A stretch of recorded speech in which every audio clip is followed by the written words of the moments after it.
He was hired to paint my portrait, but he saw the real me. I came to her home for revenge and found the one thing worth fighting for. Their love was a secret more dangerous than any lie. Lady Arabella lived in a world of opulent silence. The grand estate of Blackwood Manor was her inheritance, but also her cage, a constant reminder of the life she was expected to lead after her parents' tragic passing. Her stern guardian, Lord Harrington, decreed it was time for her portrait. A suitable match requires a suitable representation, He stated, his voice leaving no room for argument. The painter was arriving from the city, renowned for his skill and discretion. He arrived not with the flamboyance of an artist, but the quiet confidence of a storm. Lorenzo's presence was calm, his observant eyes missing nothing. He carried his own shadows.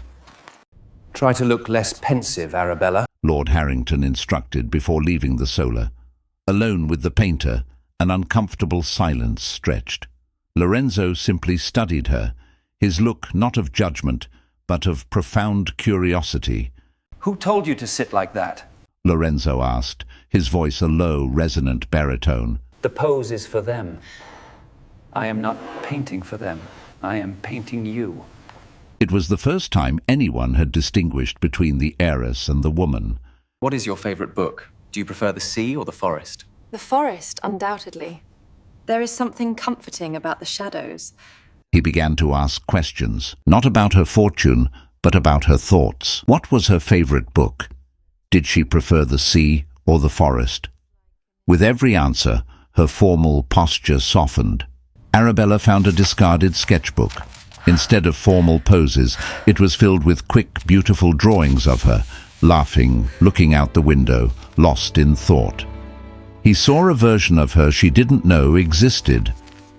The light is better here. He moved their sessions to the garden. The light is better here, he claimed, but the informality felt intentional. As he painted, she felt truly seen, not as an object, but as a subject. Lord Harrington noticed the change. Remember your station, Arabella. Artists are for decoration, not for conversation. His words were a bucket of cold water, meant to douse the spark he saw kindling. Look at how the petals are preserved here. It's remarkable craftsmanship. Indeed. I thought I was the only one who appreciated the subtle beauty of the Cypripedium. She discovered he was not just a painter, but a scholar of botany. She, in turn, revealed her own secret passion for the same subject. Their conversations shifted from the portrait to the world, their minds meeting in a way that felt like coming home. Reaching for the same rare flower in the greenhouse, their hands brushed. A jolt passed between them. They froze, the air crackling with an energy more vibrant than any paint on his palette. This portrait will be my masterpiece. Lorenzo whispered, his voice thick with emotion. Not because of my skill, but because of my subject. Every stroke is a memory of our time together. It was she who closed the final distance. Their first kiss was not one of stolen passion, but of profound recognition, a silent vow spoken without words. Where did you get this? It was my mother's. She said he died before I was born. In a moment of playful struggle, a locket she always wore snapped from its chain. It fell open, revealing a miniature portrait, not of her parents, but of a man who shared Lorenzo's striking blue eyes. That is my father. Lorenzo said, his voice hollow. He was the previous groundskeeper. Lord Harrington fired him on a false charge of theft after he discovered a vein of silver on this land. My father died in poverty. I came here not for a commission, but for the truth. You used me. She whispered, the pain sharp and acrid. Was any of it real? His eyes, full of anguish, met hers. The portrait was the lie. My feelings for you are the only real thing I've ever painted. Lord Harrington, having uncovered Lorenzo's identity, gave him a choice. Leave quietly and never return, or face imprisonment for defiling a noblewoman. The portrait, I declare, is finished. Lorenzo was gone. The manor felt emptier than ever before.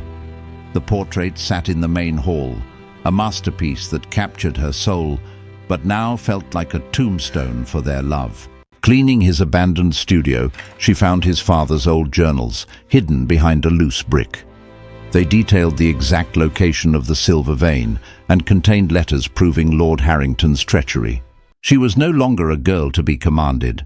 She confronted Harrington in his study, throwing the evidence on his desk.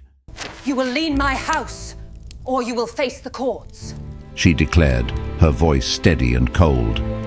With Harrington gone, her first act as the true mistress of Blackwood was to find Lorenzo. She had the resources he lacked, and a heart that refused to give up. She found him in a small, cold garret in the city, painting tavern signs to survive. She entered, placed a new bag of gold pigments on his table and said, I have a new commission. I don't need another portrait. I need a partner. She said, to run the estate. To build a life. To restore my faith and truth. Paint our future with me. Using the evidence, they cleared his father's name. The silver mine on the estate became the foundation of their new beginning, a venture built on honesty, not greed. Lorenzo did not paint her again. Instead, he painted them. A double portrait, not as lady and painter, but as Arabella and Lorenzo, partners, equals, their love story told in the way they looked at each other on the canvas. I promise to seek truth with you, to be your partner. And together, we will build a life rooted in that truth. Their wedding was not in a grand cathedral, but in the garden where they had first truly talked. Their vows were not about obedience or duty, but about truth, partnership, and the art of building a life together. They turned part of the manor into a school for talented, poor artists. Blackwood Manor was no longer a gilded cage, but a sanctuary for beauty and truth. Years later, Arabella showed their daughter the locket. This is your grandfather. His story taught us that the greatest masterpieces are not painted on canvas, but are built with truth and courage. In their old age, they would sit in the garden, the double portrait hanging above the mantel inside. It was a life filled with color, a testament to a love that was almost erased before it was ever finished. The painter's secret was not his revenge, but his redemption, and the masterpiece was not a single portrait, but the life they built, stroke by courageous stroke, together. A love that began with a lie became their ultimate truth. What secret would you uncover for love? Let us know in the comments and subscribe for more tales of epic, forbidden romance. If you've enjoyed watching until now, I hope you liked the video. Don't forget to like, share, and subscribe to Amora Stories so you'll never miss an update.